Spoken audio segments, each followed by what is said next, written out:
Yo guys, what is going on? Welcome back to the FIFA Flow podcast, guys. Today we got a big episode, of course, Champions League quarterfinals, leg one. We're going to be talking about three of the games, of course, Champions League football, guys. Paris Saint-Germain versus Barcelona, of course, one of the most dramatic games we're going to be talking about, of course, especially since I'm a PSG fan. We're going to be talking about Real Madrid versus Manchester City, two of the best teams currently, two of the top teams in football at the moment, going head to head. We're going to be talking about that, a brilliant game. We're also going to be talking about Arsenal versus Bayern Munich, of course, and then we're not going to be going over the Atletico Dortmund game because we already know how that went, of course. Atletico won 2-1. Just a quick overcap, of course, and they play like a 5-back, so we already know what happened there. Pretty boring game. But we will be talking about the other three Champions League game and a brief, like a short review of the Arsenal-Bayern game. Not too much. We're also going to be talking about a bit over the Europa League. Not too much. We're just going to be going over the like an overview. Just take a look at the teams and at the first leg. What's it called? Outcomes. Sorry if my throat's a bit sore today, but we're also going to be talking about the Premier League, guys. Two massive losses in the top three of the Premier League teams. So we're going to be talking about those two, which are huge potentials for the title contenders, of course. It's a huge decider, of course. And we're also going to be talking about the Bundesliga, Bayern Leverkusen versus Werder Bremen, and of course we're going to be talking about that Bayern Leverkusen, of course, with a historic season, of course, still unbeaten. So let's just start it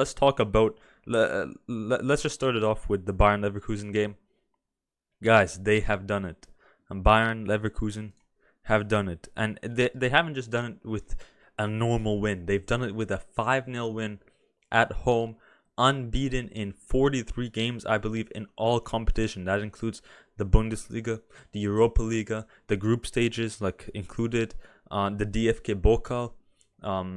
So I mean, that is just incredible. Xabi Alonso went in October of 2022. Leverkusen were sitting at 16th place in the Bundesliga table out of 18th. So they were in a relegation battle in October 2022.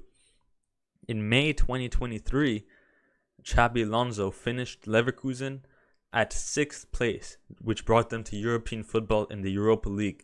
And then, in Xabi Alonso's first full season with Leverkusen, they've gone 43 games unbeaten in all competitions, won the Bundesliga in a historic unbeaten way, and could possibly go for the treble, as they're now in the DFK Pokal final, which I believe is in May 25th, I believe, and then also in the Europa League quarterfinals with a 2-0 lead up against West Ham. So they can possibly go for the Europa League treble and unbeaten as well.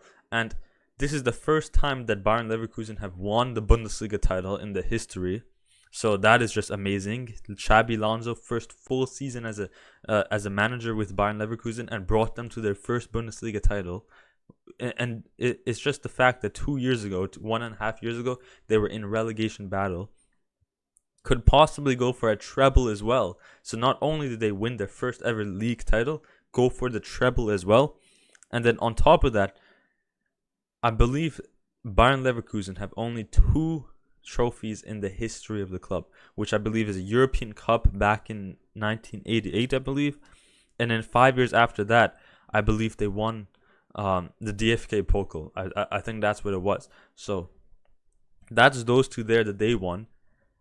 And they can possibly, Xabi Alonso in his first full season as a manager for Bayern Leverkusen, his first full season, not half season, full season, could possibly get them more amounts of trophies than they've won in their whole club's history, which is unbelievable. I mean, it's pretty weird as well that you expect Leverkusen to have won more trophies. I mean, back in the day, they had a very strong team and with amazing players as well. They made it to, I believe, the Champions League final. I remember, or maybe not the final, but there was that Zidane. Like Zidane had his masterclass game.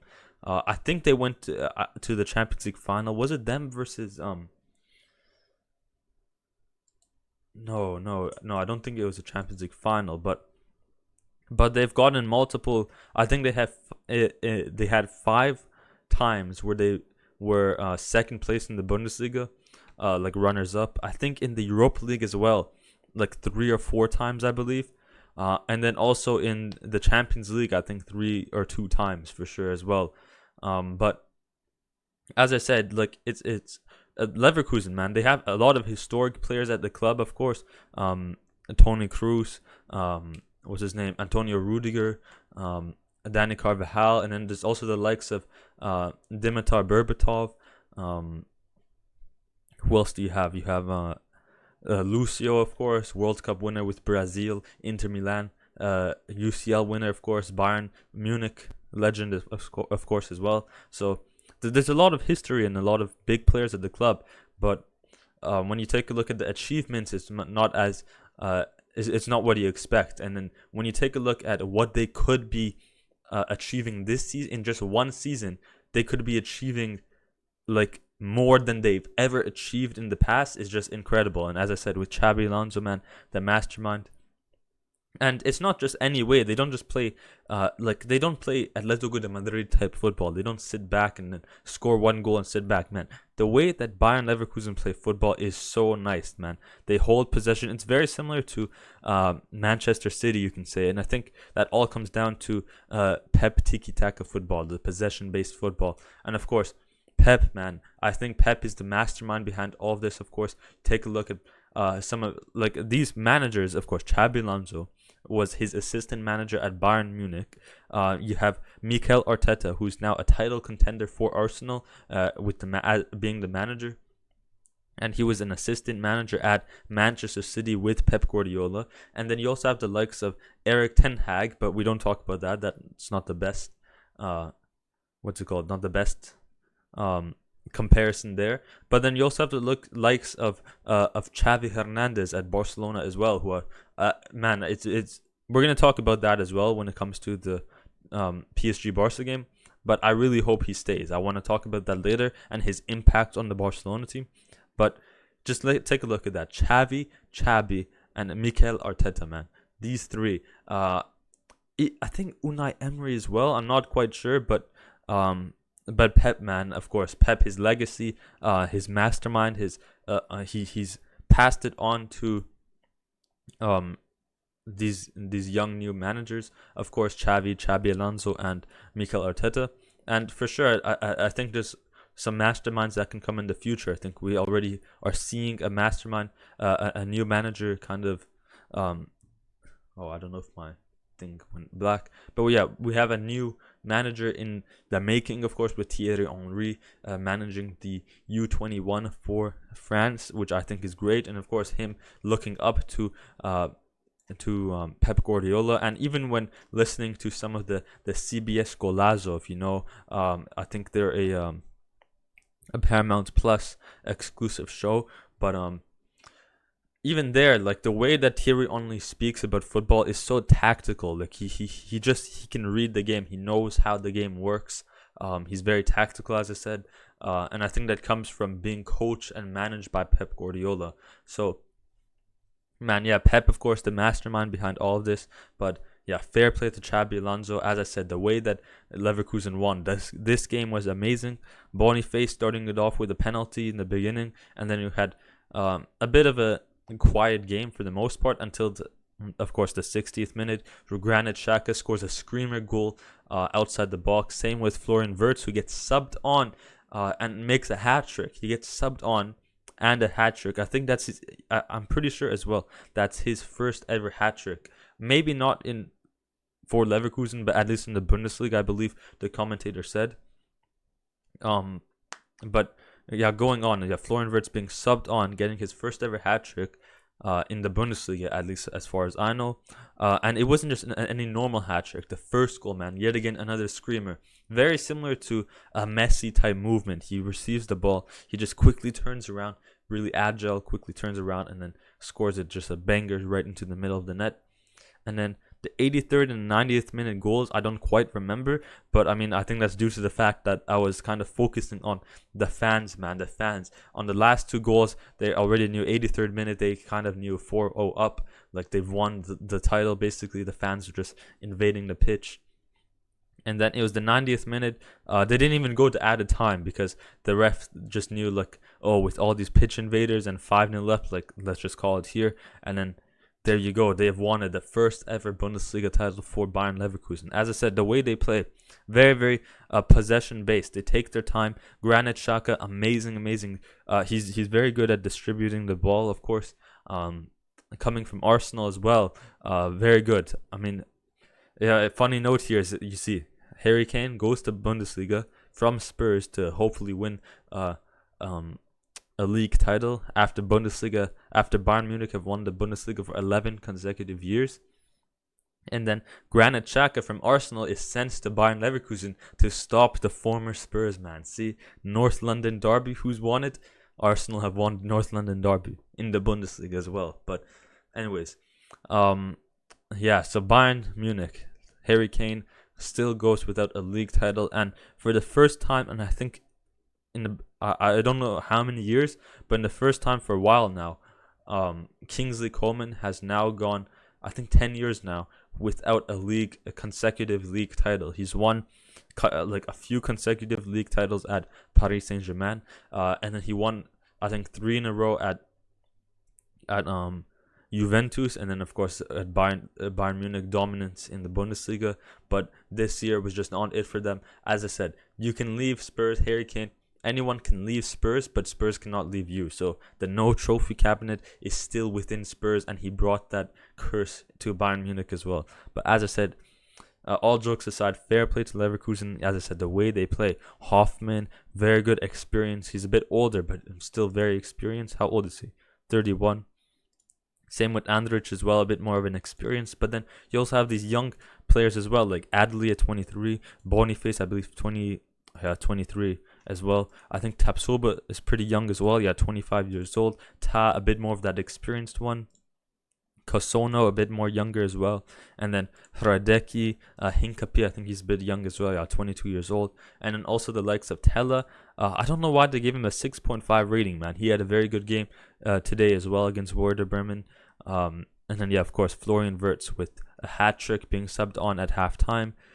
Jeremy Frimpong, of course, he's 22 years old, I believe, 23, coming from the Manchester City Academy. But he has the most goals and most assists as a right back in the Bundesliga. I think even in all of top 5 Europe this season. So that's just incredible. As a right back, you have Grimaldo as well, who has the most assists and most goals as a left back as well, in all of top 5 Europe. So these two men are probably the best fullbacks in Europe this season.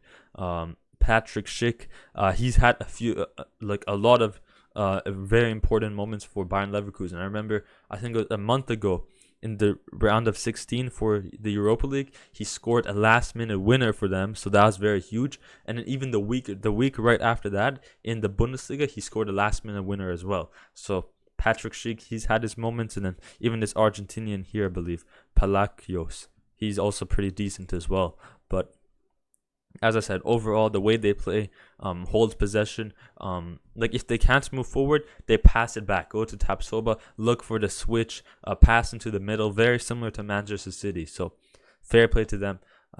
Let's get a round of applause. But yeah, Bayern Leverkusen, man.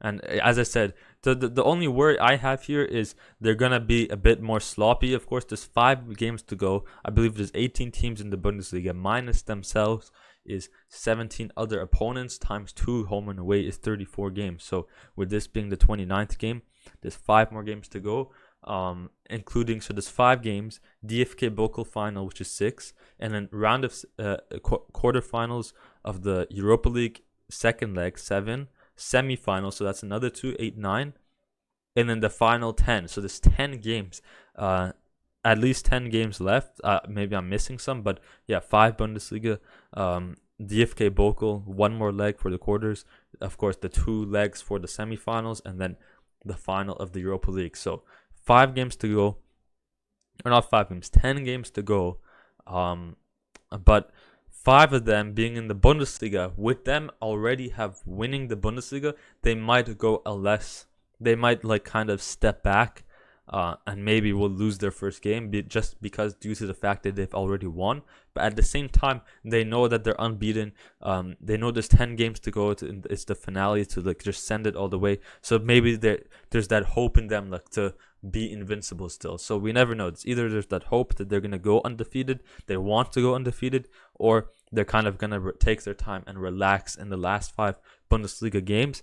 And might maybe lose their first game, but just for the purpose of focusing on DFK Bokel and Europa League to get that treble. So I would say, as much as it's cool for them to get a treble and a Europa League, I think it's best for them to not a treble and Europa League, a treble and a undefeated and invincible season. I think it's good for them to kind of relax in the Bundesliga.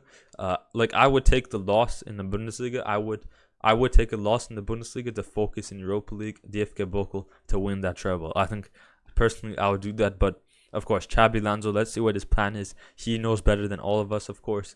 Undefeated, won the Bundesliga, stopping Bayern Munich's 11 consecutive win streak, getting Bayern Leverkusen their first title, and let's see what he's gonna cook. Is he gonna calm things down in the Bundesliga to focus on the treble, or will he distribute the team evenly, like the game plan evenly, so all players can put in the hard work, get the treble, and get the invincible season? So don't know, but fair play, man. Very, very good from Bayern Leverkusen. Let's go on to the Premier League, guys, and I want to talk about 2 games today, and a bit of a controversy with Manchester United, Erik ten Hag. But first, let's go ahead and talk about Liverpool versus Crystal Palace. I mean, man, Liverpool, bro, what are they doing, man? It's Klopp's last season. Of course, it was about 2 weeks ago. I think. Yeah, it was 2 weeks ago. Everyone was saying, "Oh, they're gonna go win the Prem. They're gonna go win the Europa League. They're gonna go win the FA Cup, the Carabao Cup. They're gonna get the quadruple in Klopp's last season." Of course, as Have Hope Football Hut says, like he's another like he does. He's like another podcast on football. I watch him, so go check him out. But as he says, of course, the Disney, of course, because Disney, of course, known for having their happy ending, of course, Klopp's Disney ending, of course, is not going to be happening, of course, with them being out of the Carabao Cup or the FA Cup, of course, lost to Manchester United. And then we will be talking about Europa League in a moment, but with the Premier League going out of hand, at least with this being a massive loss for them, and a massive game, for the title contenders, it looks like Klopp's Disney ending will be coming to an end, or is fading away at least. So, yeah, I mean, to be fair, like Crystal Palace, man, they are a really good team. I mean, what are they in the Premier League? Take a look at Crystal Palace. Take a look at the table. Crystal Palace they're 14th, but I mean, sometimes the way they play is very good. I think they've had a few matches like against some of the bigger teams where they have dominated, of course, against Liverpool, Sheffield. I think did they beat Spurs? No, they didn't. But maybe I'm thinking of Aston Villa, I might be thinking of Aston Villa. But or Fulham. I think I'm thinking of Fulham. But where are we? But yeah, Liverpool, man. It was like the goal they conceded, very, very bad, man. It just looked like they let Crystal Palace just walk through that back line. But at the end of the day, I think what mainly was the problem was, man, they just could not finish a single goal, bro. They had like so many chances. If we take a look, matches, Premier League. Let's see what the stats were here. 21 against 8, man. I swear they missed. I think they hit 2 posts. There was another one where it was a one-on-one, like Cody Gakpo sent a through ball to Curtis Jones, and then he just hits it wide, one-on-one with the keeper. Like, man, they couldn't have any more easier shots. But I mean, at the end of the day, it doesn't matter now. They couldn't finish the goals, and that's a huge 3 points loss. On top of that, we go ahead and talk about Arsenal as well. Man, like Arsenal, man, fair play. Aston Villa and Unai Emery are cooking this season, of course, and I think this is a massive, huge win. I think whoever had won this, it would be a massive win for the winner. So for Arsenal, it would be huge for the title contending, and for Aston Villa, it would be huge for getting to the top 4 of the Premier League, which we'll talk about in a moment. But yeah, for Aston Villa, man, I did not watch this game, nor did I watch the Actually, I watched a bit of the highlights, but like yet again, both of the goals. The first goal, man, just terrible defending. It's Saliba who just couldn't like get the ball. He kind of just let it go past him, and then it was just open on the other end. And then another one was Aston Villa. I think he was Havertz or Declan Rice who made a bad pass. Like he made a pass to one of the other Aston Villa players. Like it was a really bad pass, and then that Aston Villa player he sees Ollie Watkins making the run in behind, and then he's just one-on-one with the keeper and then just chips it over him. So yet again, the way that Arsenal played, they had a few good shots as well. They had a lot of moments as well, very similar to that Liverpool game where they just couldn't finish their shots on net. I mean, just look at how many shots they had near the net as well. Look how close it was, and they still couldn't finish their chances. But where was I? Yeah, I think just overall the way that Arsenal played, they just weren't pressing. They were just kind of watching Aston Villa play. Like they were just letting them pass, letting them have the space and the passing options. They weren't really pressing. Fair play to Aston Villa though. They were pressing really good to stop Arsenal for sure. And at the end of the day, when Arsenal got into those opportunities, they just couldn't finish. Very similar to Liverpool. But Aston Villa, as I said, didn't really watch the game fully, nor did I really focus on the highlights, but it's a massive loss. Now, how is that going to affect the, of course, the Premier League table? Of course, we take a look over here. Arsenal and Liverpool at 71 points, 32 games. So this, I believe, how many teams are in the Premier League? 20 teams, 19 games, 38 games. So there's 6 games to go, with Arsenal and Liverpool at 71 points. And City with a 2-point lead. So if City draw, then potentially Liverpool and Arsenal can tie on points, and then it's going to come down to goal difference. So that's huge. But are City really going to draw? It's very, very doubtful. And with the games that City have as well, if we take a look at the fixtures that City have Chelsea, and that's FA Cup. They have Brighton, Nottingham Forest, Wolves, Fulham, and Spurs. The only team I see them losing to or losing points to is probably Spurs. Is probably the hardest opponent they have, and then probably I'd say Wolves. Man, they're a pretty decent team. Fulham, they beat 4-2 like a few weeks ago. Nottingham Forest, Brighton are a decent team as well. I'm not sure. I don't really keep up on them anymore, but I think they're in the top half of the Premier League though.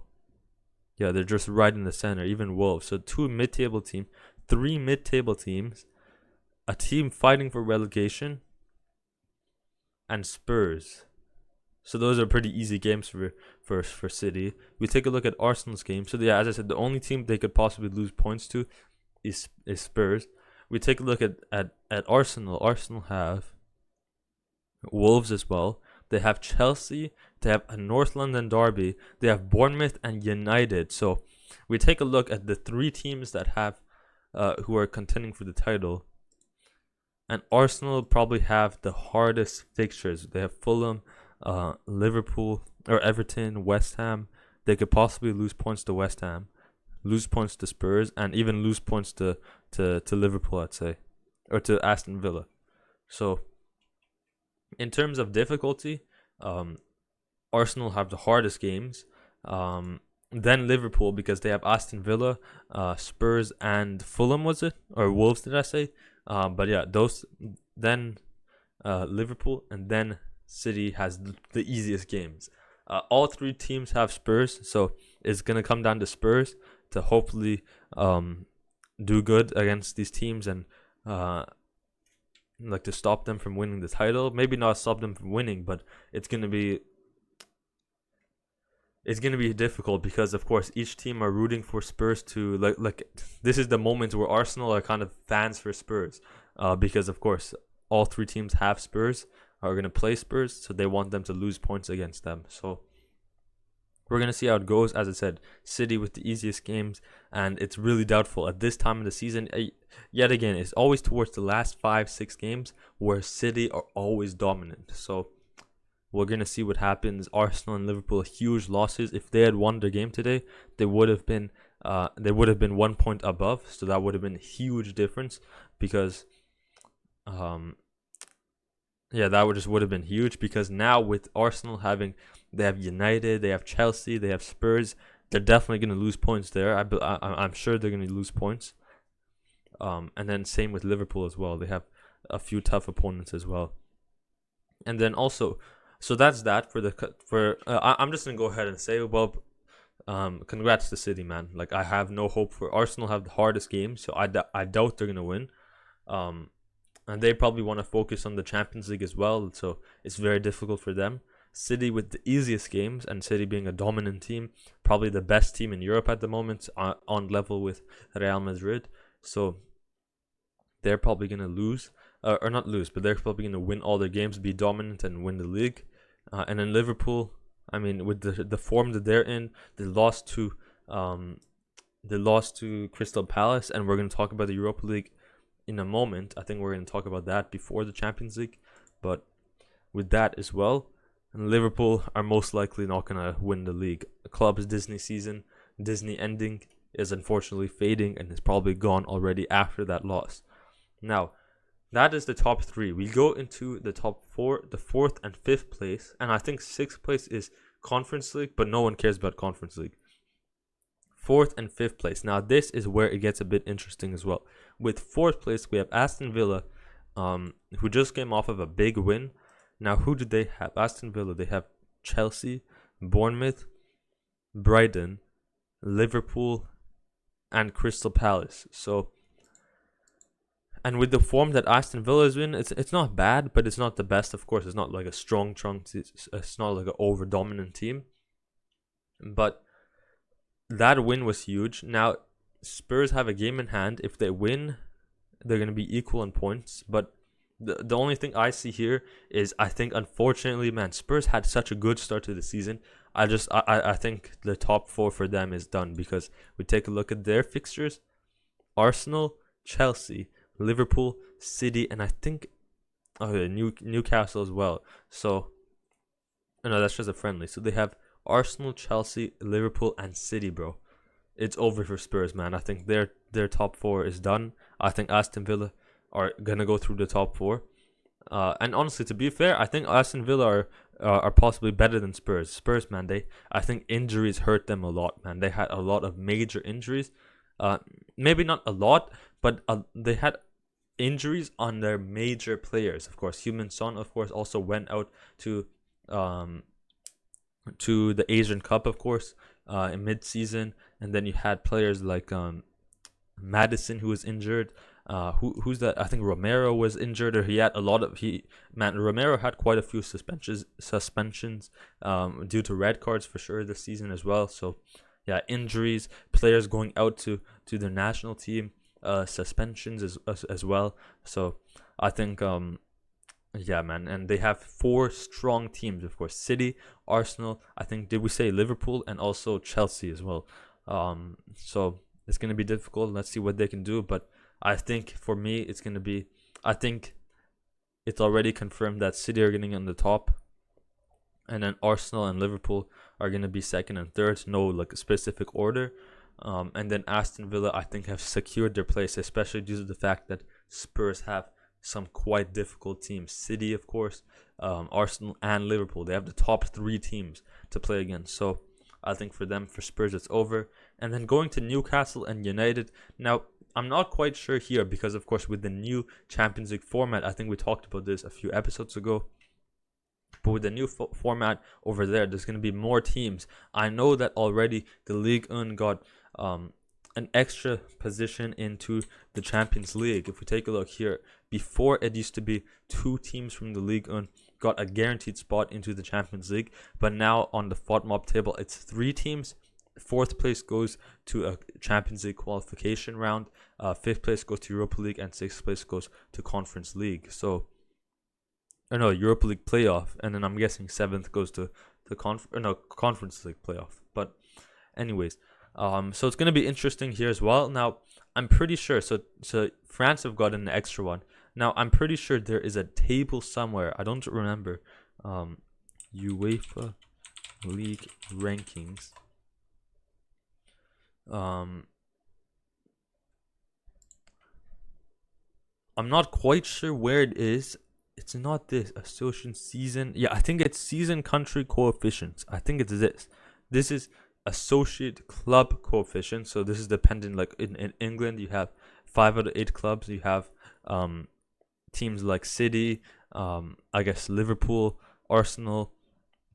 But this one here, season country coefficients, and I believe the top 2 countries in this bracket here, in this whatever this statistic here is, will get an extra spot into the Champions League. So right now, I think the top 4 teams in the Bundesliga go into the Champions League. For Italy, it's the top 4. For Premier League, it's the top 4. For Spain, it's the top 4. For France, it's the top 2. But now it's the top 3 due to the new UCL format with more clubs. And then for other countries, I guess for Turkey, it might be top 2 or top 1.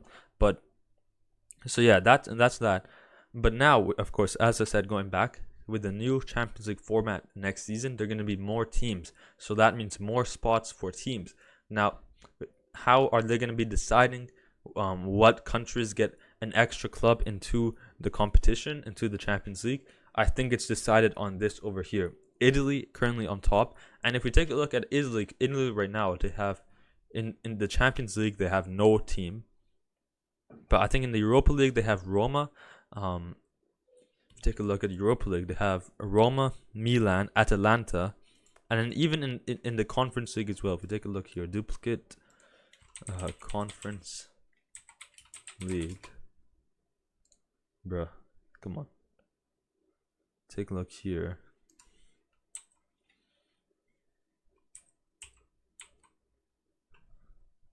Europa Conference League. If we take a look here, I think there's quite a few Italian clubs. Fiorentina,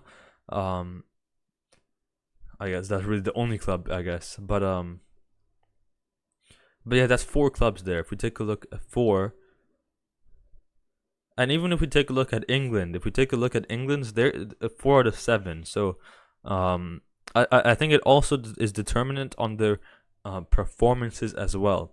With England, like what is it with England? With England, you have City, Arsenal in the Champions League. And then in the Europa League, you have Liverpool, Liverpool and West Ham, who are currently losing 3-0 and 2-0 over here. So now I think just because of that, if we take a look at the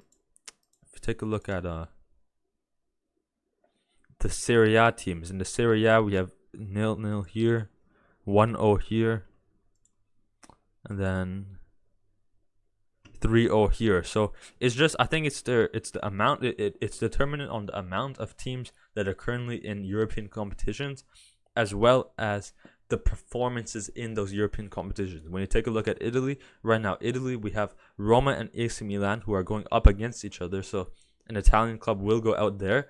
But then we have Atalanta versus Liverpool, and Atalanta are currently winning 3-0 against Liverpool. So that just puts them up higher in the rankings, in the coefficients. And then you have in the Europa League, in the Conference League, you have a 0-0 game with Fiorentina and another club.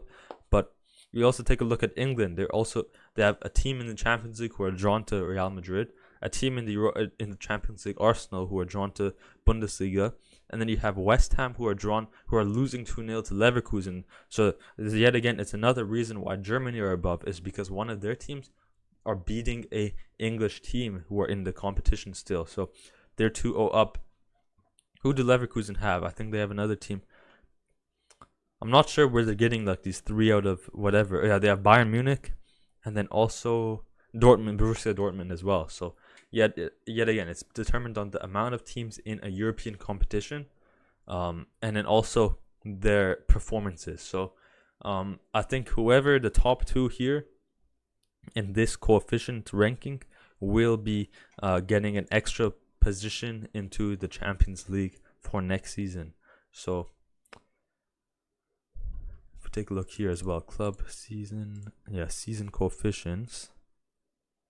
And here, these are the 2 over here, as we said. And it probably says at the bottom, due to suspension. Oh no, this is just that.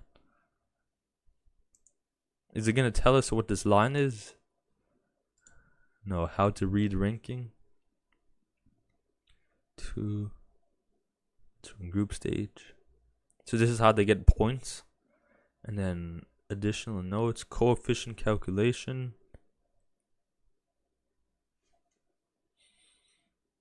No, so this is just how they get points, I guess. And then season are based on points obtained associate club. Okay, no, so the season in a given season in the UEFA Champions League, Europa League, and Conference League. Okay, I don't know where it says, but I remember of course we can just see the line over here as well. It's the top 2 will get 2 extra places, or not, they'll get 1 extra place for a team in that corresponding top division league into the Champions League. So that is that. I just wanted to note that out as well. So that's why, going back finally after another 10 minutes of reviewing that Europa League, Conference League stuff, that's why it's very important that who's going to be getting if United could possibly get 6th over here, and possibly if England dominate in if the remaining English teams in the 3 European competitions can continue on to get them higher in the rankings, that could potentially get them an extra Champions League spot. So Spurs would go to the Champions League, and then this blue thing, the Europa League, would go down to 6th place. And if United gets 6th, they would get Europa League football. So there we go. That's my final outcome. But so it still matters here. These 3 spots. Of course, we talked about the top 3. We talked about Spurs and Villa, which I said I think with Spurs having a lot of harder games, they're going to be getting 5th. But at the same time, with the outcomes of the remaining English teams in the 3 European competitions, depending on those outcomes, maybe they can get into the top 2 coefficients of the rankings and get an extra spot for the Champions League, which will push down the Europa League qualification spot, so that they can if Manchester United gets 6th, they can go into the Europa League. I just realized my face cam also is unfortunately, what's it called? Yeah, my face cam unfortunately frozen. Let's see if I could turn it off and then put it back on. I think the only way I can really turn it back on is if I stop the recording, and then I'm going to have to edit it all afterwards, but I'm kind of too lazy to do that. Let's see if I turn this off. If we add a source over here, just give me a moment, guys. Where is it?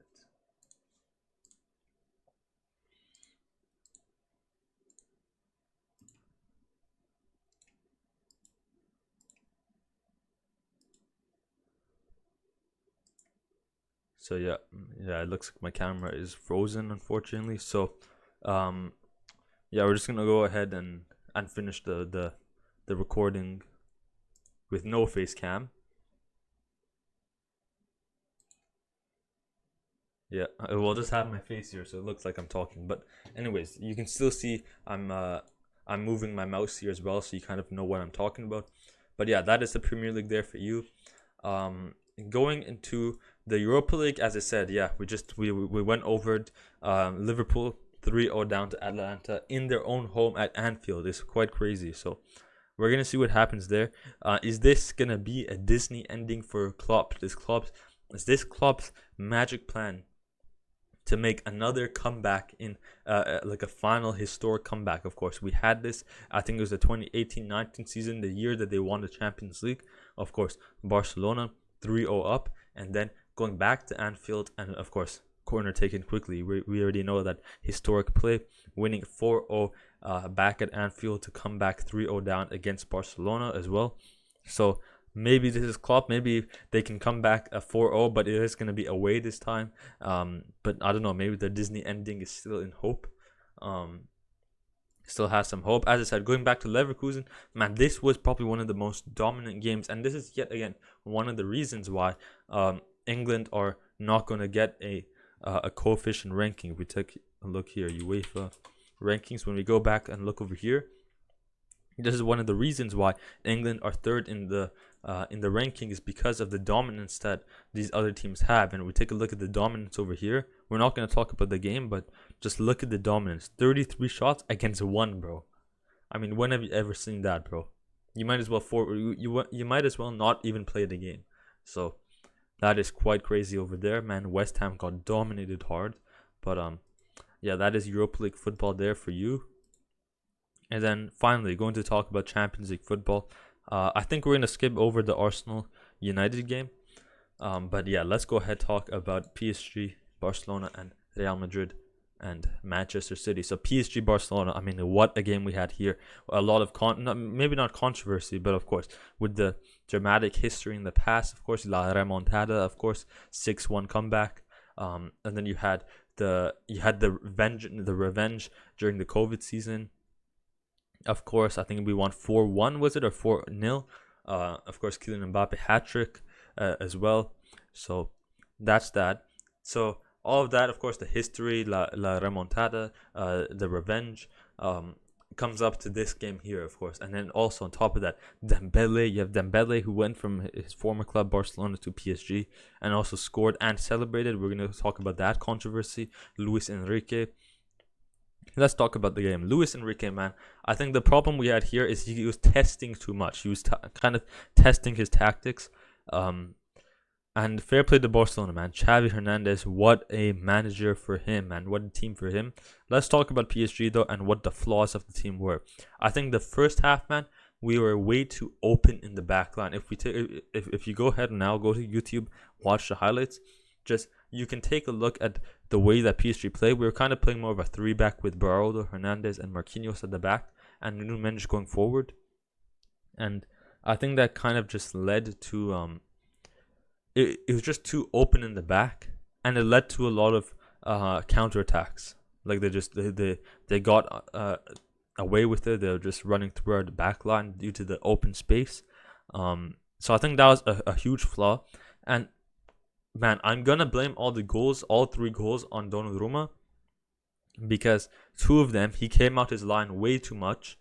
Wait, what was the second? Oh yeah, the second goal was, I guess, yeah, that was also his fault.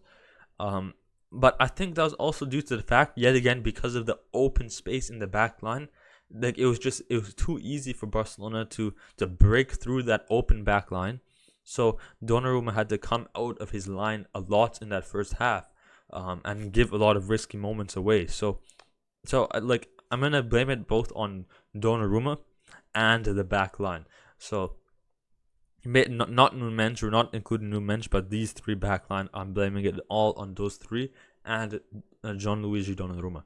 But talking about Nuno Mendes, man, coming back from injury after 4 or 5 months now, man, he is the best left back in the world. I love him. He's amazing. The link up with him and Kylian Mbappe is amazing. And once Mbappe leaves the club, Barcola is gonna get that play time, and of course he's gonna play on the left hand side. So now we're in the next season. I can't wait to see the link up of both Barcola and Nuno Mendes. We're talking about Vitinha and Fabian Ruiz, man. These 2 guys were the engine in the midfield. Vitinha probably had the best game he's ever had for PSG. He was just an engine. He was connecting the back line to the middle. I just think he didn't have enough support to run that midfield. I think that was the problem. We needed another midfielder. I think Zaire-Emery would have been good. Ugarte, kind of to be that defensive player hungry for the ball. Because a lot of the time you can see Vitinha was kind of nervous to... like when Vitinha goes up, there was kind of an open gap in the midfield. So I think we needed another defensive-oriented midfielder. I think Zaire-Emery and Ugarte would have been perfect. And then we go into the attack. We go into Ousmane Dembele, yet again, who probably had one of his best games for PSG. And then we also talk about Asensio, who was just, I don't know what, like, I didn't get to see enough of Asensio, I think was the problem. Like, I think, I don't know. I think it was just Kubarsi, man. 6.2 rating for Kubarsi is, man, that is an absolute robbery, man. He was probably the best center back for them with Araujo and Kunde. And yet again with Mbappe, man, he was being pocketed by Araujo, Kunde, and Kubarsi.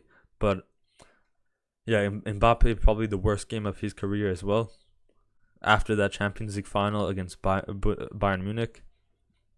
We go ahead and talk about so that was the first half. The first half, open backline. The attack was just getting pocketed by Barcelona.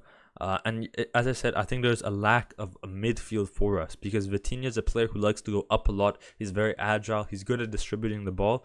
Good at giving an assist, creating chances, but he also goes up a lot. So that kind of left an open space in the midfield. And then with our backline already being open as well, it was just a mess in that defensive area.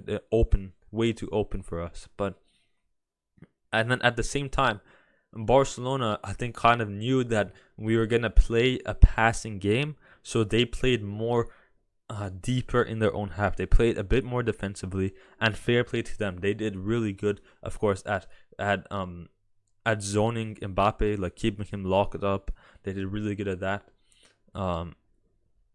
Same with Asensio as well. He was that middle man, but since Asensio is kind of like a false nine, that middle of the park area for Barcelona was so congested that he wasn't really involved in the game a lot.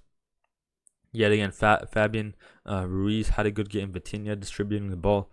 But yeah, fair play to Barcelona, man. Kunde, Araujo, and Kubarsi, man. As I said, Kubarsi and Araujo at a 6.5 and 6.2 rating is a robbery because I don't think I've seen a better partnership in the Champions League than these two, bro. These two guys were they were locking up our attack, all our chances. Kubarsi is 17 years old. I think he only turned 17 a few days before this game. Man, he's 17 years old. He just got called up to the Spanish national team as well. And he's playing. He won the man of the match in this game as well. Kubarsi is the future of Barcelona, man. This guy is like, he's incredible. He's probably the best on the ball center back like at the moment. And for his age as well, just makes it even more intriguing. And like he can develop more and become even better. Like, I can't wait to see what a type of player he's going to become. And I think the reason he's such a unique player is because as I said, he's good on the ball. He's good defensively as well. Locked up Mbappe a lot of chances as well. But he sees passes that other center backs don't see. He's a ball playing center back. He kind of reminds me of a David Alaba or even a Lucas Hernandez. These are the types of center backs who are good on the ball and can distribute the ball. We talk about the first goal that Barcelona scored, the first goal of the game actually. Kubarsi sees that pass, he blocks one of the PSG attacks, and then he passes it straight away to Frenkie de Jong, I believe, who then passes it to Lewandowski. Lewandowski out wide to Lamine Yamal, who had an extraordinary first half as well. Fair play to him, and he makes a very, very majestical assist, man. Very good assist. I can't lie. Outside the boot, and this is where I said PSG's open back line is they were too open. Donnarumma came off his line because the ball was going right to Lewandowski, so he tried to come out and catch it, but he just couldn't get enough on it. It rebounded out to Rafinha, who just had an open net. So that was the first goal there. As I said, all started off from Kubarsi, who distributed the ball outside the box into the open space. And then a beautiful outside the foot assist by Lamine Yamal. And as I said, the lack of the open backline for Paris Saint-Germain had to contribute to Donnarumma coming off his line. And then, the thing with Donnarumma is he's not good with the ball to his hand. Like, he's not good at getting the ball out of the area. And he's more of a shot stopper. He's not good at getting the ball out. He's not good at distributing the ball. That is his problem, and as I said over here, he just couldn't get enough on it to get it away from the danger zone. it went out wide to Rafinha, and then Rafinha open net. We talk about, so that, like, after that first goal, I think it was more of a quiet game. Of course, Barcelona had a lot of chances, and there was even a chance where Rafinha had a one-on-one with Donnarumma again.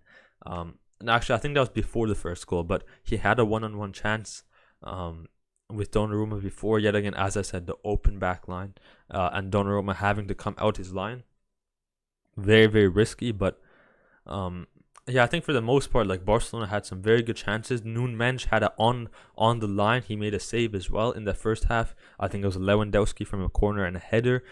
So very dangerous over there. But yeah, Mensch with a 6.6. That's also a robbery as well. He should be at least 7.2.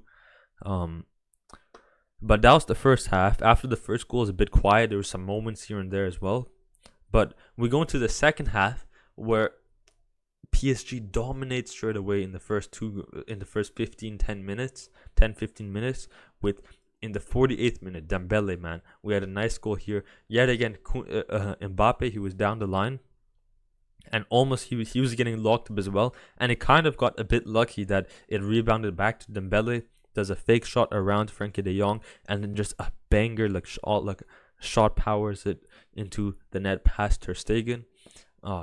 Like the thing with, like, Ter Stegen and Donnarumma are kind of like the opposites. Donnarumma is good at shot stopping, whereas Ter Stegen is good at distributing the ball. So yeah, that was Dembele. That was his first goal. And here's the controversy: is Dembele goes on to celebrate, and then now the past 2 days, everyone on social media, all these Barca fans are saying we want to give Dembele the Luis Figo treatment. Of course, as you may know, Figo went from Barcelona directly to Real Madrid, to the rival club. And they threw a pig at him. They were all yelling at him and throwing stuff at him. So now Barcelona want to give the same treatment to Dembele. They paid 100 mil for Dembele, and he didn't. He had no return on that 100 mil. He got injured. They supported him. Even Xavi supported him, was behind his back, gave him the time as well, and he still decided to leave for PSG and even celebrate on them as well. And now they want to give the Luis Figo treatment. The only thing I see here is, one, he celebrated, but like the problem here is you have João Felix on your team, who is a passionate player for you, of course, and one of your key players in the attack, a brilliant player. He goes on to score against his former club, or his current actually club, because he's on loan, Atletico de Madrid. And he celebrates like ruthlessly. He even dances on them. And these Barca fans have no problem with one of their players celebrating on that player's former club, or in this case, their current club. But when one of Barcelona's former players celebrates on them, it's a problem, and they want to give the Figo treatment. And I just don't understand. So that's a bit crazy for me.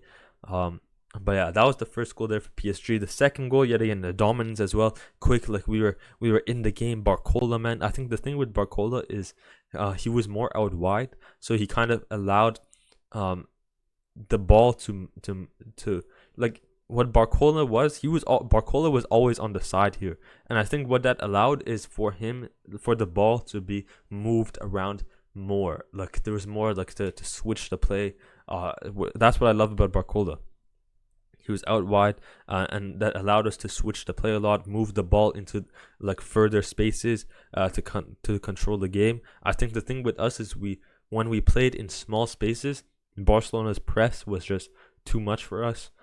So we kind of had to play more open, and not open in the back line, because of course we saw what happened there, but open in the front in the attack. And even Barcola, man, he had a lot of good chances. Beat Cancelo going down the wing. He's very fast, very similar to Mbappe, likes to cut inside. I wish he was on the left-hand side, though, so he can cut in with his right foot rather than his left foot on the right-hand side. But at the end of the day, Barcola was an amazing substitute for us, a very important sub for us. We go on to that second half, yet again, Barcola doing his dribbles on the right, passing it into Fabian Ruiz, and then Fabian Ruiz just does a simple pass in behind the defense to Vitinha, who just scores a tap-in pass to Statue. So, amazing goal there, a dominant first 10-15 minutes for Paris Saint-Germain in the second half, and then here comes Barcelona's vengeance. So, we start to yet again lose it all. Donnarumma having a very bad first half, and I think just mentally that got to him. And man, Pedri, man, let's just talk about Pedri, and Christensen. Actually, Christensen had a okay game, I guess. He was very good at that CDM, man. I will not lie. He's a very good player, but he got a yellow card. Same with Sergio Roberto. So since both of them had a yellow card in the game against Napoli, they are now suspended since they got 2 yellow cards in the back-to-back games in the Champions League. They're now suspended for the second game. But that's not really a problem for Barcelona. They have Pedri, man. Pedri. He subbed on in the 60th minute. And 1 minute later, he makes an assist, and a beautiful assist yet again, blaming on Donnarumma, because Donnarumma gets the ball. He tries to cross it out, like he boots it out, of course, to get the play started again. And it's João Cancelo who intercepts the ball when it's being booted out, passes it to Pedri, and Pedri with a majestic, like an Iniesta-esque, a Xavi-esque assist, over the top lob to Rafinha, and just a simple, like a touch for Rafinha to get it past Donnarumma. Just, man, Pedri, man, he's so good. And I think if we're trying to compare Pedri to a PSG player, it'd have to be Vitinha, man. Both of them good at defending. Not too good, but of course they have that ability to defend. And they're just very agile and they can create chances a lot. Moving they're very agile, good at turning. So Pedri, instant impact for Pedri. Just came back from injury as well, so that's a huge mentality boost for him, and even for Barcelona as well. And then we also talk about Christensen as well. So yet again, this goal, the second goal for Christensen, just came off of a corner, which yet again I'm blaming on Donnarumma, because the corner, the ball, where the ball went was literally right in front of Donnarumma, and he was just kind of watching the ball and headed in by Christensen. So unlucky there. But yet again, as I said, Barcola, man, he had his opportunities as well. Dembele, after we were 2-1 up, I think he hit the post, so unfortunately we couldn't make it 3-1. But very good try for PSG for sure. And I think just Barcelona, they knew they were a bit more deeper, so we kind of had to take our time. And as I said, we were just too open in the back. So we talk about the second leg. I think for me, for the second leg, the changes I want to see Mbappe start and hopefully actually show up this time. Maybe he's going to play a different role to kind of mess with Barcelona. I want to see Dembele play as well. I think Dembele is the false 9, Mbappe on the left, and Barcola on the right. I think that's what we have to see. Barcola has to start for us. He's such a good player. In the midfield, as I said, I want us to start Vitinha because he's our engine.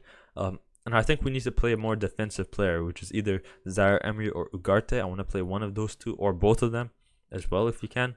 And then in the back line, I think we're going to have Hakimi back as well. So in the back line for me, I want Lucas Hernandez and Marquinhos as our center backs, Nunes left back, Hakimi right back. And in the midfield, I want to do Ugarte, Vitinha, and Zaire Emery. I think Fabian Ruiz out.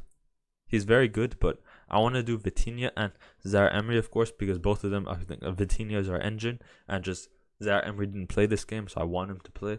And then also, because Hakimi is coming back, it's most likely that Luis Enrique is going to start both Nunes on the left, Hakimi on the right. So because those two players are going to go up a lot, we need a defensive-oriented center back so that Lucas Hernandez would kind of go more to the left, Marquinhos to the right, since Hakimi would go up, Nuno Mendes go up, and then Ugarte would kind of play as a third center back. It's like kind of like a 5-back, a 3-back, you could say. So that's what I'm hoping. I'm hoping Luis Enrique doesn't really test this and test any tactics in the second leg, because I think he was testing here for sure a 3-back, Kengan Lee in the right here. So yeah, hopefully we're going to see what happens there. And then for Barcelona, I think they're going to run a very similar lineup to today, except due to the fact that they don't have Sergio Roberto or Christensen. But I mean, they still have a lot of good players, of course. Pedri, Fermin Lopez, they have Fernan Torres, they have João Felix. So I think we're going to see a very similar lineup for Barcelona in the second leg as well. 1-0 down, we have to win by 2 goals. Even a draw won't be enough, so we will see what happens in the second leg. But yeah, very excited, of course. As I said, very poor performance by PSG, and fair play to Barcelona. I think they're amazing. Like they did very good in an away game as well at the Parc des Princes. So yeah, as I said, Kubarsi, man, what a center back, man. That guy, so young, he's like the best. Like, man, him, Yamal, man, I gotta say, Yamal is amazing. And then even for PSG, we have quite a bit of youngsters as well. Barcola, Zaire Emery, Vitinha, Nunes, so Beraldo. So yeah, man, the future of football is exciting with all these youngsters. But that is the PSG Barca game. Let's go ahead and talk about Real Madrid City game as well at the Santiago Bernabeu. Now, this was a game to talk about. The first game, the first goal, of course, starts off quickly with Bernardo Silva getting a free kick, just a nice low to the near post free kick. Very unlucky for Lunin because he got a touch on it, but it was just like he didn't really expect it to go there. So it kind of just was a sudden free kick, so he didn't really get enough on that, and it still went in. So very bad start, but then a quick response, man. The first 15 minutes of this game were incredible, were just dramatic. Silva scoring. Then you had Chouameni, who's I think it was Chouameni or Camavinga, was it, who's moving into this midfield here. I think it was Camavinga, moves into the midfield and shoots the ball. Unfortunately, Ortega dived to the left side of the net, and it rebounded off Ruben Dias to the opposite side. So unlucky there. And then the third goal by Rodrigo, beautiful through ball by Vinicius Jr. And then Rodrigo, a bit of a lucky goal as well. Like it was kind of like a mess up between Ruben Dias and Ortega, and then it kind of like somehow got a way through both of them. But other than the first 15 minutes, like it was such a boring game, man. Haaland didn't do much, but yet again, I see a lot of like hate on social media because Haaland didn't do anything. However, a lot of people don't know tactically Haaland was a very important player because he, like the thing was, he was kind of a distraction. Rudiger was locking him up a lot, and I think that's a reason why we see a 3-3 game here. It's because sometimes Chouameni and Rudiger were focusing too much on Erling Haaland. But if they weren't focusing on him, then the ball would go to him and Haaland would actually do something. So I think that's where there's a bit of a mix-up there. It's like either he does something or either he's a distraction and does nothing. So I think for me, Haaland had a good game. He was distracting that back line. And then I think for the most part of the game, after those 3 goals in the first 20 minutes, it was a very boring game. But, man, we saw some amazing goals. Phil Foden with a banger screamer goal, top bins. And even right after that, we had Gavardio, who's a center back. He's left-footed, but he shoots with his right foot outside the box, curler into the top right against Lunin. And then straight away after that, who is it? Yeah, Valverde, Vinny Jr., who crosses it in. And then Valverde just with the volley far post. So we had 2 like really bad goals. Bernardo Silva starting off quickly, and then for the rest of the 40 minutes of the game, it was just boring passing back and forth from Man City and Madrid. And then we had 3 of probably the best goals of the tournament. I think if one of these 3 goals do not get a goal of the tournament, then I don't know what will, because those were crazy goals. But yet again, these are 2 teams, the 2 best teams in Europe this season, like at the moment. For the past 3 seasons, these are the 2 best teams in Europe, going head to head 3 consecutive years. So it's going to be interesting what we're going to see, of course. No KDB this game, no Courtois, no Militao, no Ederson. So going to the second leg, into the Etihad Stadium, it's going to be interesting what we're going to see here. Maybe KDB plays. Of course, do Madrid make another comeback? Of course, the difference here is this time Real Madrid are playing the second leg away. For the past 2 seasons, Madrid were playing the second leg at home. So it's going to be difficult to see. It's like you can't really predict this game. I think this is why I initially said I knew it was going to be a good game, but you can't really predict this game because I mean both teams are the top teams in Europe. So you don't know what's going to happen, but amazing game. So let's see what happens in the second leg. I think City are going to take it home. But let's go ahead and make some predictions. Who are going to go through this Tuesday and Wednesday? For me, I think, as I said, it really depends. Like, Donnarumma has to be on his A game. Hopefully, Luis Enrique doesn't test any tactics.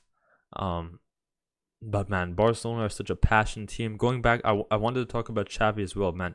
I hope Xavi doesn't leave because he's brought so much to Barcelona. He's made it a family, of course. He's been through a lot. He won a league title as well with them last season as well. But we talk about what he's done for the club as well. Of course, he has his demand. He is demanding that for him to stay, he has to sign. Like, he wants Barcelona to sign Bernardo Silva. What's his name? Zubimendi from Real Sociedad, or and also Kimmich. So he has some quite demanding expectations for Barcelona to sign for him to stay, and also they're also in the process of hopefully keeping João Cancelo, who also gave up $2 million of his salary just so Barcelona can hopefully make the deal permanent, because he's currently on loan from Man City. And also same with João Felix. So they want to make 2 deals, João Felix and Cancelo, permanent, and then also for Xavi to stay, which I hope he does. Just because of the way he plays football, his subs, his tactics, and just like the way that he's given opportunities to so many young players at Barcelona. I think one is due to the fact that Barcelona are broke, but even secondly, I think he's done so good at developing players and giving them opportunities. We've seen Kubarsi coming out of the La Masia. We've seen Lamine Yamal. We've seen Fermin Lopez. We've seen and now with the up and coming, I think his name is Faye or Faye. What's his name? This guy here, the Senegalese center back. He's also getting he hasn't had his debut yet, at least in the starting lineup, but he's also a new wonder kid as well. So we're gonna see what happens with him as well. A lot of these Barcelona, Lamar, we have Vitor Roque, and there's probably a few I'm missing as well, but man, like, the opportunities that he is giving to these youngsters is amazing, because we're getting to see some world-class young wonder kids, which I think is incredible. So that's why I want Xavi to stay. He's connecting the team. He's developing his tactics. It's just his history at Barcelona is just what makes him the perfect manager for Barcelona. And of course, learning off of Pep Guardiola as well is just like, he's already a similar manager. Giving these young players times, his tactics. So I think that for me, I hope he stays. But as I said, yeah, I respect him as a manager as well. So going back to my prediction, I think just because of that, I think Barcelona will unfortunately win. I think it's going to be a draw. I don't think there's going to be a winner. If there is a winner, I think it's yet again going to be a winner by 1 goal. So even if PSG win by 1 goal, it won't be, actually will be enough. If PSG score 1 goal, it's going to be enough to draw it and take it to penalties. So I think that could possibly happen. I think it can go to extra time. I think PSG could at least score 1 goal, win by 1 in the 90th minute, or by the 90th minute, be 1-0 up, or 1 goal up, and then go to extra time, maybe a winner in extra time or penalties. I could see that happening. Either that or a draw, and a draw would be a knockout for PSG. For the Man City Real Madrid game, I think there's going to be a lot of goals yet again, but I could possibly see a dominant side for City here, like a 4-0 again. I think last season we had 4-0 for City. What is it? Or 4-3 was it? It was just, I remember it was a very dominant game for City. I could see that happening again. I think 3-1 or 3-2 for City in this next leg. Arsenal and Munich. I mean, Munich, Bayern have not had the best of season. They can't win the Bundesliga anymore, but I think that they can for sure. They're still one of the strongest teams in Europe for sure.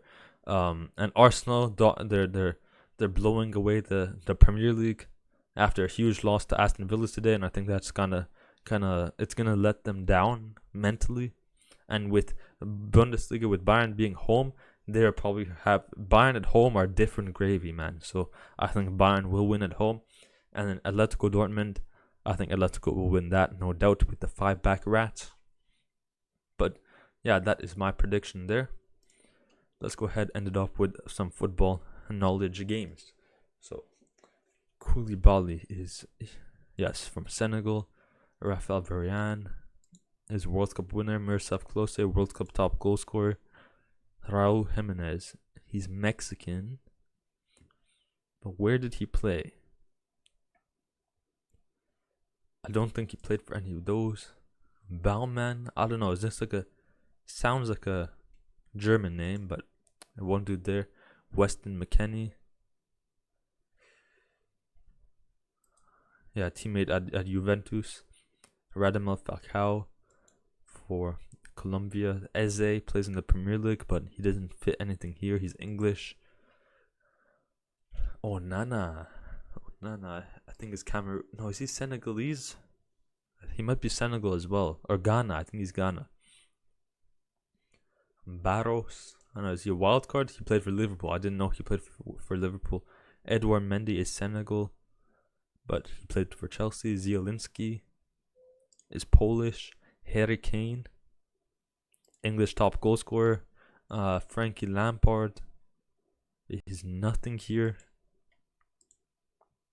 Nicholas Schlotterbeck, he does not. He plays for Dortmund, not Leverkusen. Did he play for Leverkusen? Maybe he played in the past, but no, he didn't. Arjen Robben. I don't know. Did he get managed by? I mean, apparently he did, but I was just a guess over there, so that was a bit lucky. Pedri, nope. Maigan, nope. Lille, I think he played for Lille. Verts, Sadio Mane, Senegal. Mauro Icardi, Ronaldinho, Theo Hernandez, Cody Gakpo. Did he play it? I swear he played for I think it's that. No, I'm thinking of Darwin Nunez. Joel Matip, Cameroon. Gabi, who the hell is this guy? Saint Max, I don't know. Did he play for Lille? Balotelli, Nice. Samuel Eto'o did. No, I don't think he played. Zapata, Leon Bailey, like, bro, he doesn't. Van Nistelrooy, like, bro, see, none of these play here, bro. But yeah, Balotelli did play at Nice. Did he play for Monaco as well? Maybe I'm just thinking because I know a lot of like strikers played for Monaco. Dimitar Berbatov, of course, being one of them. I think Tevez even played for Monaco as well. But he played for Nice. He played for Marseille as well. Did not know that. But I know he played at Nice. And then take a look at I'm pretty sure Tevez. I'm pretty sure he played for Monaco. No, he didn't. But yeah, Berbatov did. Anyways, that is that. And bingo. Unfortunately, we couldn't feel it there. Pep Guardiola and Copa America winner. We're going to be going with Julian Alvarez. Yeah, Man City, Copa America, I guess. Julian Alvarez as well. Arsenal, Copa America, we're going to go with Emiliano Martinez. Madrid, Kovacic. And yeah, he also plays for City as well. Arsenal, Madrid. Ozil, managed by Jurgen Klopp and Pep Guardiola. Trying to think like a German player like Dortmund.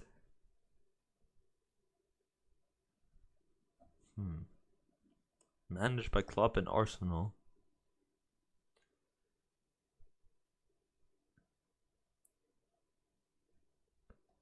Interesting. And in City and managed by Klopp, bro. I'm trying to think like who's it? Akanji could possibly no. German. Who's German? Or maybe like he played at Barcelona back in the day. Or even played at like I think Jurgen Klopp managed Lewandowski for a season, I think in 2013 or 2012. So Lewandowski, and then of course you have Pep Guardiola managing him at Bayern Munich. Arsenal and Klopp.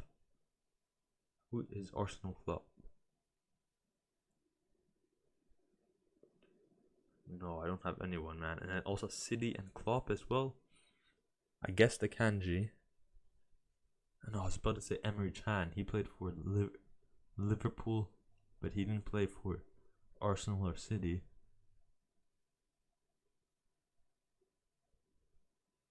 Dortmund. Who's a player who might have went from Dortmund to Liverpool? Dortmund to Liverpool. Nope.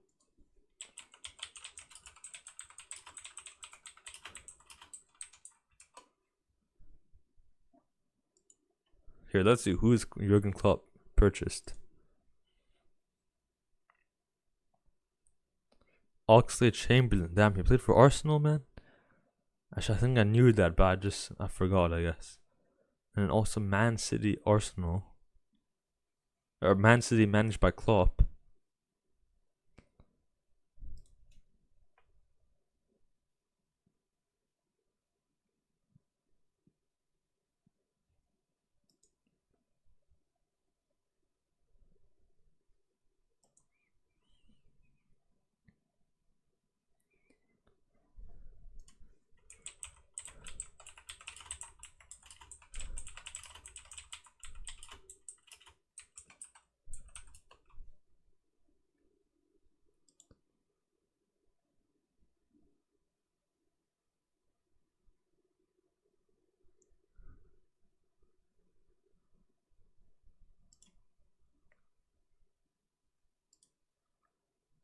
Mario Götze, but he never played for City.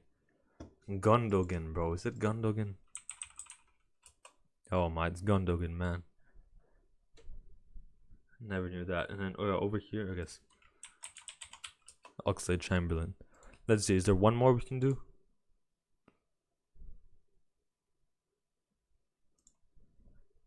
Oh, Tenable. Let's see what it is today, though. Most expensive incoming transfers for PSG. Okay, let's try this.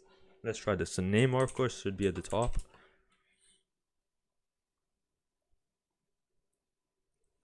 We have Mbappe.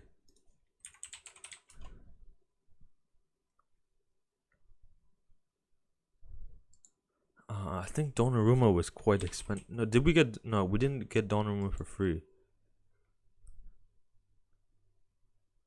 Oh my, he's not on here. Hakimi. I don't think we got Hakimi for free. I think we... Or didn't we? Did we pay 60 mil for him, was it? Let's try. Yes, he was on there. Yeah, I think we paid 60 mil for him. Who else could be one of the more expensive transfers for PSG?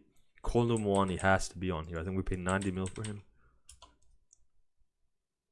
He has to be third, right?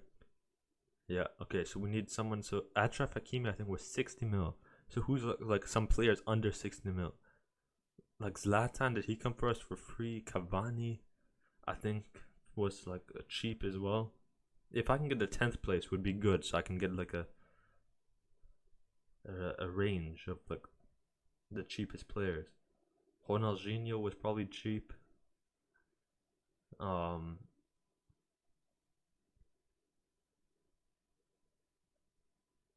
else can we have? Dembele has to be on here, man. No, not Moussa Dembele, bro.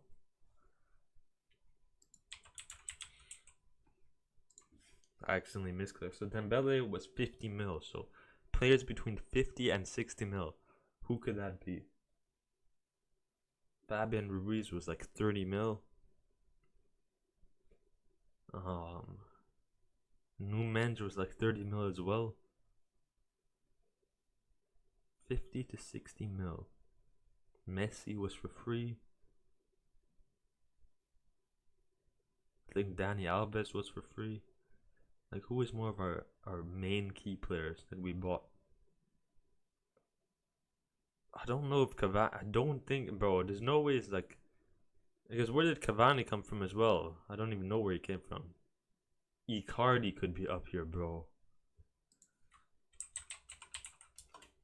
Yeah, I think Icardi, bro. He was a waste, bro. Waste man, joke, man. So Icardi. So Dembele was about 50 mil. I think Icardi was about the same. Dembele was 50 mil. So, and Achraf Hakimi, I think, was 60 mil, about 60, 65 mil. So we have to get players between 50 and 60 mil. Zlatan was probably on free. That guy goes free everywhere. You take a look. Let's try to think. Who's some of our center backs? I think Lucas Hernandez is free. Like was Marquinhos possibly from Roma? Well, I doubt we played too much. Like 13. Like no, I think Verratti was like 10, 13 mil. And Verratti was not that expensive either. Some of the older players maybe. Machiavelli was near the end of his career, so he's probably not expensive.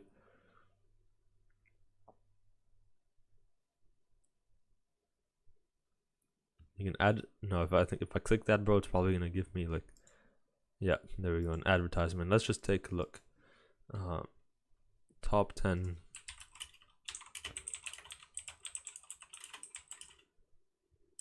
signings.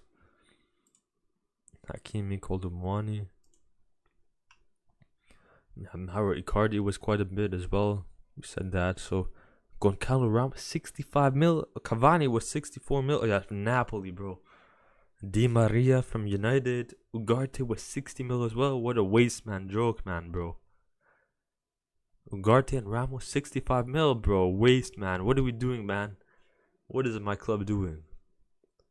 I was doubting Cavani. I don't know. I feel like Cavani would have been like a free transfer as well. But I mean, I guess we were wrong. And then yeah, Di Maria as well. I mean, he had that fluke of a season at United, so who would expect to play 63 mil for that afterwards? But that is that. Is there another one we can do?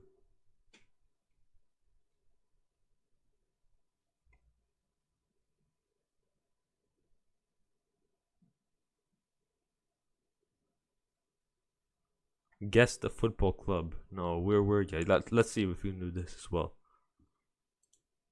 Now we're good. Yeah, I think we're gonna end it there. Those are 3. Yeah, this football tenable one is pretty interesting. So we'll add that to the future of the podcast for the ending. But yeah, that's gonna go ahead and end off today's podcast. If you guys enjoyed it, hit that like button, hit that subscribe button, hit that bell. Next podcast will probably be next weekend. I have final exams this week, so of course nothing this week. But yeah, second leg of the Champions League. If your club is in the Champions League, yeah, I mean, good luck to you guys, of course. Hopefully PSG, vamos, allez Paris. Hopefully we can bring it through. Ici c'est Paris. But yeah, let's see what happens this week. But yeah, for now, I'll see you guys next week. In 1 week, stay happy, stay flow, stay safe, stay positive, and I'll see you later. Au revoir. Goodbye.